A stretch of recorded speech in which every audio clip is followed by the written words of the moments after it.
Tidak lama lagi, sekolah mulai tingkat PAUD, SD, SMP, dan SMA akan melakukan pendaftaran penerimaan peserta didik baru atau PPBD tahun pelajaran 2023-2024. Dinas Pendidikan Kabupaten Sumedang telah melaksanakan kegiatan rapat berkaitan dengan PPDB bersama para perwakilan wilayah kepala SMP se-Kabupaten Sumedang serta para pengawas SMP dan SD se-Kabupaten Sumedang di kantor Aula Dinas Pendidikan Kabupaten Sumedang. Kepala Dinas Pendidikan Kabupaten Sumedang melalui Sekretaris Eka Ganjar berpesan khususnya kepada para panitia di seluruh pendidikan yang pertama harus mempersiapkan terkait dengan regulasi teknis yang akan dilakukan di seluruh pendidikan. Tentunya jangan sampai bertentangan dengan aturan yang telah dibuat di tingkat kabupaten.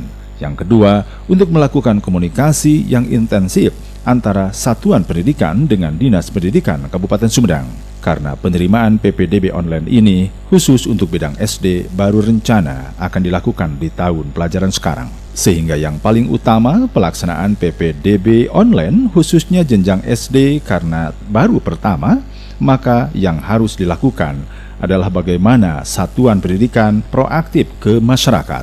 Baik Pak, pesan kepada panitia PPDB Satuan Pendidikan. Nah, pesan saya kepada para panitia di Satuan Pendidikan yang pertama ya harus mempersiapkan terkait dengan regulasi teknis yang akan dilakukan di Satuan Pendidikan. Ya tentunya jangan sampai bertentangan dengan aturan yang telah kita buat di tingkat kabupaten.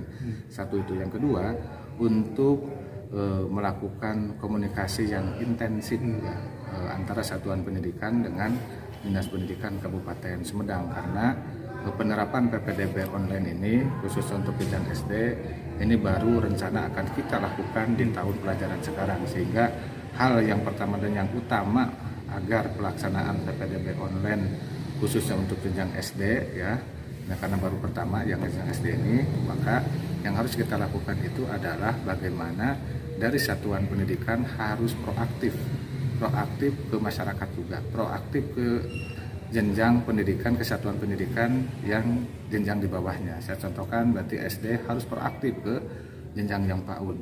Nah, untuk yang SMP harus proaktif ke jenjang yang SD. Nah, hal ini kita lakukan. Nah, arah tujuannya itu bagaimana untuk pelaksanaan penerimaan peserta didik baru ini, satu, akuntabel, yang kedua ada transparansi, nah yang ketiga kita pun bisa melakukan pemetaan secara cepat dan tepat ketika PPDB ini diterapkan secara online. Tentunya walaupun kami menyadari ya untuk penerimaan peserta didik ini dengan melalui kebijakan online ini tentunya ada kendala-kendala permasalahan-permasalahan yang mungkin kita hadapi di lapangan, dan hal ini bagian dari tantangan kami semua bagaimana caranya kami dari Dinas Pendidikan bisa meminimalisasi ya kendala-kendala dan permasalahan di lapangan ya, salah satunya dengan melakukan rapat pada hari ini, dan tentunya rapat pada hari ini bukan rapat yang terakhir. Nah, selanjutnya mungkin akan dilakukan rapat-rapat selanjutnya baik itu secara formal ataupun